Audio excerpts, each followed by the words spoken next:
ఓడ సముద్రపు అలలను చీల్చుకుంటూ సముద్రంలో ప్రయాణమై వెళ్తుంది. ఆ ఓడ కొంత దూరం వెళ్ళిన తర్వాత ఆ ఓడ తుఫానులో చిక్కింది. భయంకరటువంటి పెనుగాలులు, సముద్రపు అలలు ఆ యొక్క ఓడను ముంచెత్తి ఆ ఓడంతా కూడా సముద్రపు ఆ తుఫానులో చిక్కి ఆ ఓడ మునిగిపోయింది. అందులో ఉన్న వారందరూ కూడా నీట మునిగి చనిపోయారు. కానీ ఒక వ్యక్తి మాత్రం ఎలాగోలాగన ఒక చెక్క సహాయంతో ఆ యొక్క ఓడలో ఉండి ఆ సముద్రంలో ఆ చెక్క మీద కొన్ని రోజులు అలాగనే ఆ నీళ్ళలో ప్రయాణం చేసుకుంటూ అలసిపోయి ఒక దీవికి కొట్టుకొచ్చాడు. ఆ దీవికి వచ్చేవరకు అది నిర్మానుష్యం, ఏ మానవుడు ఆ దీవిలో లేడు. అప్పుడు ఆ దీవికి వచ్చి ఆయన ఎదురు చూస్తూ ఉన్నాడు. అక్కడ పళ్ళు, కొబ్బరి నీళ్ళు ఆ దీవిలో తాగుతూ ఏదైనా సహాయం వస్తుందేమో, దేవుడా నాకు సహాయం చేయమని ఆ వ్యక్తి ఆ సహాయం కోసం ఎదురు చూశాడు. చూసి ఆయనకి ఏ సహాయం రాలేదు. చివరికి అక్కడే కొన్ని కట్టెలు, కొన్ని ఆకులు తీసుకొచ్చుని ఒక పాక లాంటిది వేసుకున్నాడు. అందులో నివసిస్తూ ఆ సముద్రంలో చేపలు పట్టుకుంటూ ఆ తర్వాత దేవుణ్ణి ప్రతిరోజు ప్రార్థిస్తూ ఉన్నాడు. అదే జీవనంగా ఉన్నాడు. ఒకరోజు సడన్గా ఆయన ఆహార పళ్ళు కోసం వెళ్ళొచ్చినప్పుడు అతను వేసుకున్న పాక అగ్ని ప్రమాదానికి గురై ఆ పాక అంతా కాలిపోయింది.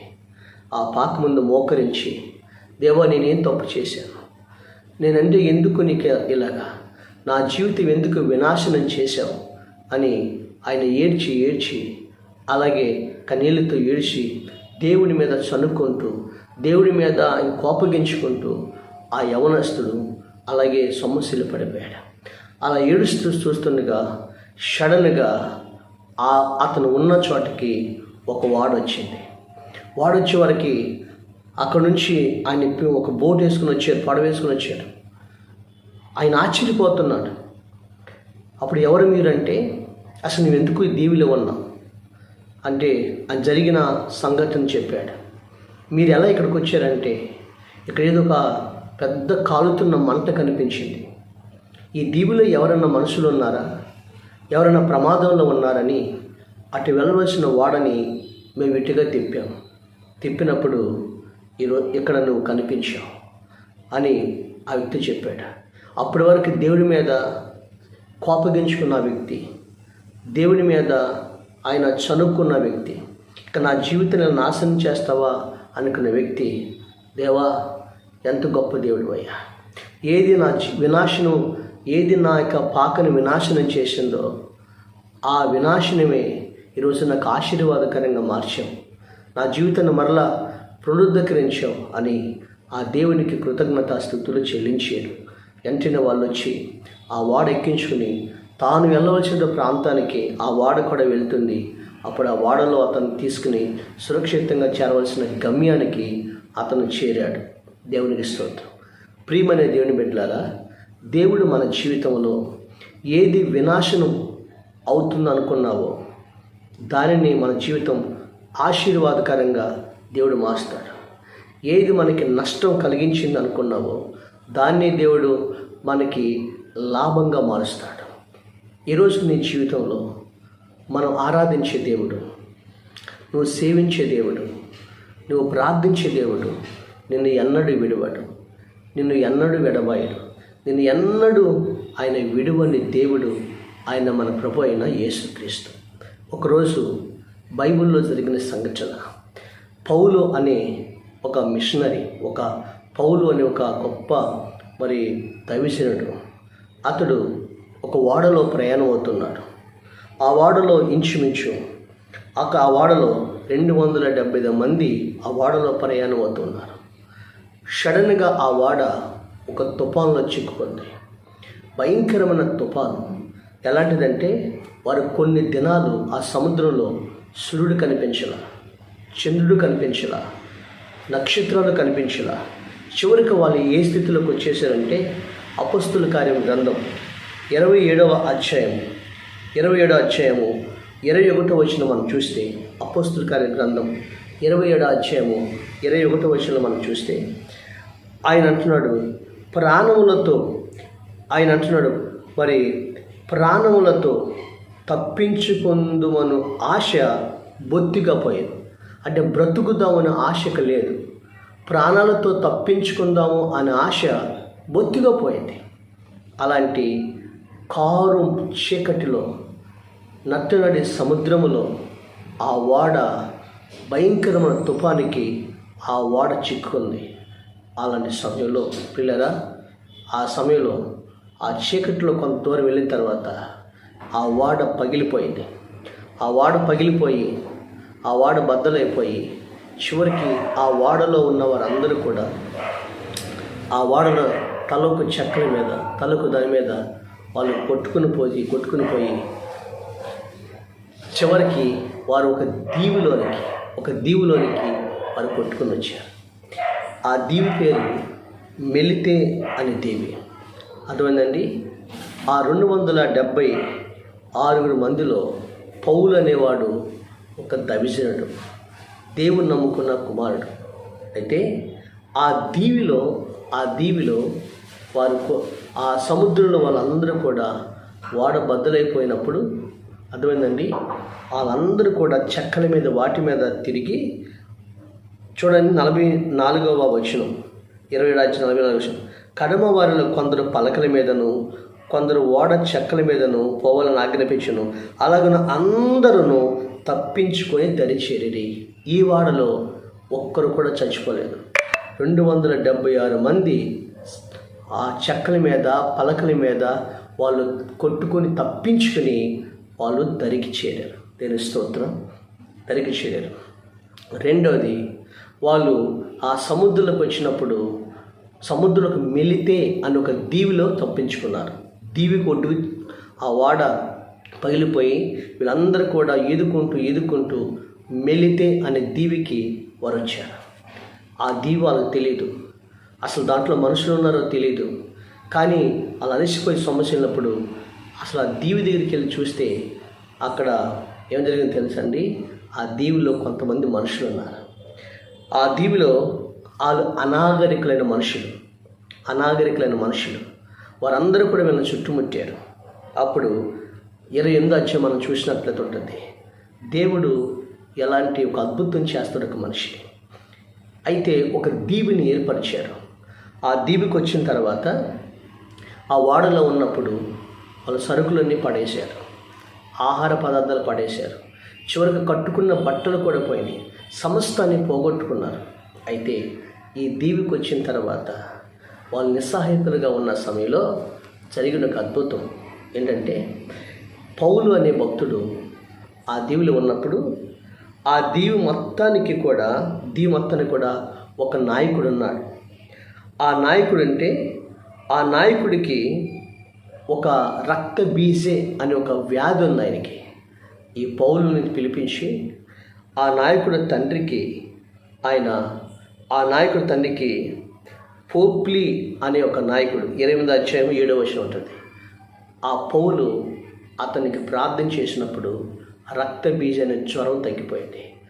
ఆ తర్వాత దీవులో చాలామంది దేవుని నమ్ముకున్నారు. ఆ సమయంలో జాగ్రత్తగా ఇంతవరకు ఈ ఓడ ప్రయాణంలో వాళ్ళు కష్టాలు పడ్డారు, ప్రాణాలతో బతుకుదామన్న ఆశపోయింది, ఆహార పదార్థాలు పోగొట్టుకున్నారు, సమస్తము కోల్పోయారు. అయితే ఏం జరిగిందో తెలుసండి. చూడండి, ఆయన 10వ అధ్యాయం, మరియు వారు అనేక సత్కారములతో మమ్మల్ని మర్యాద చేసి మేము ఓడకి వెళ్ళినప్పుడు మాకు కావలసిన వస్తువులను ఓడలో ఉంచేది. దాని స్తోత్రం. మొదట ప్రాణాలతో తప్పించుకుందామన్న భయం లేక అసలు ఆలోచన వాళ్ళకి లేదు, ఆశ లేదు. కానీ దేవుడు వాళ్ళ ప్రాణాలతో తప్పించుకున్నారు. రెండోది, వాళ్ళ కోసం ఒక దీవిని ఏర్పరిచి ఆ దీవిలో వీరి ద్వారా దేవుడు అద్భుతం చేసి అక్కడ కొంతమందిని పౌలు ప్రభు వైపు తిప్పాడు. ఆ తర్వాత వీళ్ళు ఓడలో ఎంత కష్టాలు పడ్డారో అంత ఆశీర్వాదం, అనేక సత్కార్యములు కనపరచబడ్డారు, అనేక మర్యాదలు, వాళ్ళకి మంచి మర్యాదతో భోజనం అన్నీ ఏర్పాటు చేశారు. ఈ దీవెలు కొన్ని నెలలు ఉన్నట్టున్నారు, నెల ఎంత ఉన్నారు. ఆ తర్వాత మరలా పగిలిపోయిన వాడని, ఆ పగిలిపోతే వీళ్ళు ఒక వాడని మరలా ఆ వాడను బాగు చేసి ఆ వాడని మళ్ళా సరిచేసి ఆ వాడని మళ్ళీ కొత్త వాడ ఏర్పాటు చేసి ఆ వాడలో వీళ్ళు పోగొట్టుకున్న వస్తువులు, పోగొట్టుకున్న సరుకులు, పోగొట్టుకున్న ఆహార పదార్థాలు అన్నీ కూడా మళ్ళీ తీసుకుని వచ్చి ఆ వాడలో పెట్టి ఆ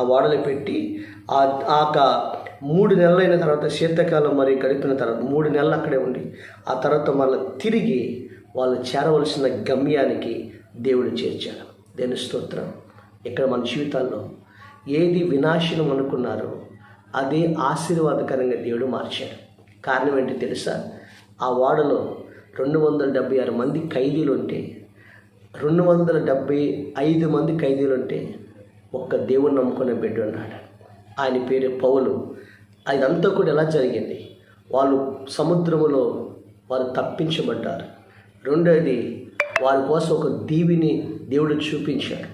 ఆ దీవిలో దేవుడు వాళ్ళకి అద్భుతమైనటువంటి ఆహారాన్ని, వాళ్ళకి కావాల్సిన అన్నీ కూడా దేవుడు ఏర్పాటు చేశారు. వాళ్ళ ద్వారా అనేక సత్కార్యాలు, మర్యాదలు జరిగినాయి.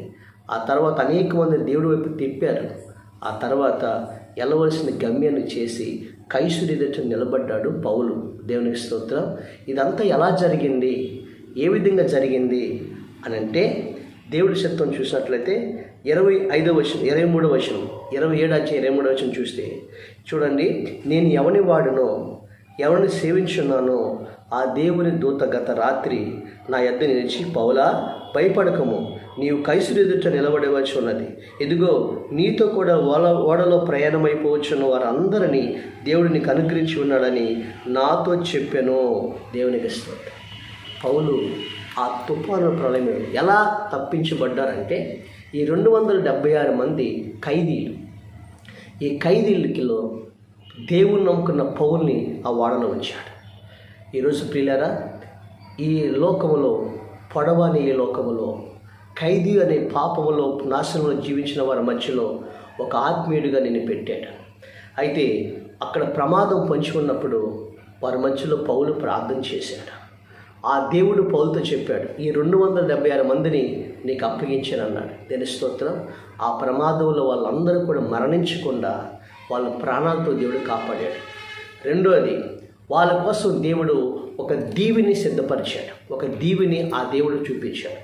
నువ్వు ఏది పోగొట్టుకున్నావో, ఏది సర్వం కోల్పోయావో, సమస్తాన్ని కోల్పోయావో తిరిగి మరలా దానికి 2 దేవునికి సిద్ధపరుస్తాడు. దేని స్తోత్రం. అప్పుడు ఆ మిలితి అనే దీవిలో వీళ్ళకి కావాల్సిన ఆహారం, వీళ్ళకి కావాల్సిన వస్త్రాలు, వీళ్ళకి కావాల్సిన ఆశ్రయం, వీళ్ళకి కావాల్సిన సమస్తాన్ని కూడా ఆ దీవి వాసులు వీళ్ళకి సకల మర్యాదలు చేశారు. అది దేవుడి కృప. ఈరోజు ఎక్కడ అవమానం పొందావో, ఎక్కడ నింద పొందావో, ఎక్కడ ప్రాణాలతో బతుకుదామని ఆశ లేకుండా ఉన్నావో, ఎక్కడ సమస్తాన్ని కోల్పోయావో, దేవుడు మరల నీకు సమస్తాన్ని, ఆయన ఒక మార్గాన్ని చూపించే, సమస్తాన్ని సిద్ధపరిచే దేవుడిని కోసం ఉంచాడు. దేవుని స్తోత్రం. తర్వాత మూడోది, ఆ దీవిలో ఆ అనాగరికతలో ఆ నాయకుడు రక్షించబడ్డాడు. నాయకుడు కుమారుడు రక్షించబడ్డాడు. ఆ దీవిలో చాలామంది ప్రభువులు సువార్త చెప్పి అనేకులు ప్రభుతో తిప్పారు. నేను ఈ జీవితంలో కూడా ఏదైనా ఒక సంఘటన జరిగిందంటే ఆ వాడగానే అక్కడ పగిలిపోతే వాళ్ళు మెలితే దీవికి వచ్చేవాళ్ళు కాదు. ఆ మెలితే దీవికి రాకపోతే అనాగరికతలు అందరికీ సువార్త అందేది కాదు. వాళ్ళందరూ సువార్త చెప్పి సకల మర్యాదలు పౌలుకి చేస్తున్నప్పుడు పౌలుతో ఉన్న 275 మంది ఖైదీలు ఉన్నారే, ఎంత గొప్ప దేవుడని ఆ ఖైదీలందరూ కూడా రక్షణ పొంది అప్పుడు పౌలుతో పాటు కూడా ప్రార్థన చేయటం ప్రారంభించి ఆ పౌలుని వీళ్ళందరినీ అనేక సత్కార్యాలు, మర్యాదలు జరిగి వాళ్ళు మరలా పోగొట్టుకున్న వాడని, పోగొట్టుకున్న ఆహారాన్ని, పోగొట్టుకున్న వస్త్రాన్ని సమస్తాన్ని సిద్ధపరిచారు. పౌలుకి ఈ 275 మందిని పౌలుకి అప్పగించాడు. ఆ మిలితే దీపవాసులను పౌలు రక్షించాడు. వీరందరినీ రక్షించడానికి ఈ సముద్రాన్ని, ఈ తుఫాన్ని, ఆ దీవిని పౌలు కోసం వాడుకొని వాళ్ళందరినీ కూడా పబులోకి నడిపించాడు పౌలు. దేవుని స్తోత్రం. ఏది వినాశనం అనుకున్నాడో అదే ఆశీర్వాదకరంగా పౌలుకి దేవుడు మార్చాడు. ఈరోజు నీ జీవితంలో కూడా, నీ బిడ్డల విషయంలో కూడా, నీ భర్త విషయంలో కూడా, నీ కుటుంబ విషయంలో కూడా అంతా నా పని అయిపోయింది, సమస్తాన్ని కోల్పోయాను, సర్వం కోల్పోయాను, అవమానాలు, నిందలు ఇవన్నీ కూడా నా జీవితంలో ఎదురవుతుంది అనుకున్నామే కానీ, నా ఓడనే జీవితం బద్దలైపోయింది అని అనుకున్నామే కానీ, నీ జీవితంలో దేవుడు ఏది కోల్పోయావో తిరిగి అదిస్తాడు. దేవుడు ఏది వినాశనం అనుకున్నావో అది ఆశీర్వాదకరంగా మారుస్తాడు. అయితే నువ్వేం చేయాలి తెలుసా? పౌల్లాగా ఆ తుఫాను మధ్యలో, ఈ ఖైదీల మధ్యలో, వారందరూ ప్రాణాలతో బతుకుదామని ఆశ లేదనుకున్న సమయంలో పౌలు మాత్రం దినము దేవుడిని సేవిస్తున్నాడు. అనుదినము సేవిస్తున్న దేవుడి దగ్గరికి వెళ్ళి ప్రార్థన చేస్తున్నాడు. ప్రభా, ఈ తుఫాన్లో మేమున్నాం, ఈ తుఫాన్ల నుంచి మమ్మల్ని కాపాడినప్పుడు పౌలా నువ్వు భయపడక, ఈ 275 మంది నీకు అప్పగించా, నీకు కానీ వాడకు కానీ ఏ ప్రమాదం జరగదు అని దేవుడు పౌలుకు అభయం ఇచ్చాడు. దేని స్తోత్రం. ఆ విధంగానే పౌలుని దేవుడు ఒడ్డుకి చేర్చాడు, ఆ 270 మంది చేర్చాడు. ఆ తర్వాత అద్భుతమైన సువార్త జరిగి వీళ్ళు రక్షించబడ్డారు, దీపవాసులు రక్షించబడ్డారు. తిరిగి మరలా పౌలు గమ్యానికి చేరాడు. అద్భుతమైన పరిచర్య జరిగించాడు. దేని స్తోత్రం.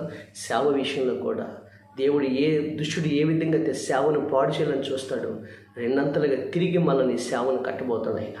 ఈరోజు ఏది కోల్పోయావో తిరిగి మళ్ళీ నీకు రెండంతలుగా ఇవ్వబోతున్నాడు. కాబట్టి ఏది వినాశనం అనుకున్నావో దానిని ఆశీర్వాదకరంగా మారుస్తాడు.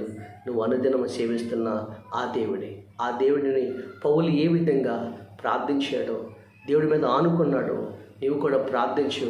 దేవుడి మీద ఆనుకో, వాళ్ళ సమస్తాన్ని తిరిగి నీకు అనుగ్రహించబోతున్నాడు. సకల మర్యాదలు నీకు దేవుడు చేయబోతున్నాడు. దేవుడు ఆ విధంగా నిన్ను, నీ కుటుంబాన్ని దీవించి ఆశీర్వదించును గాక.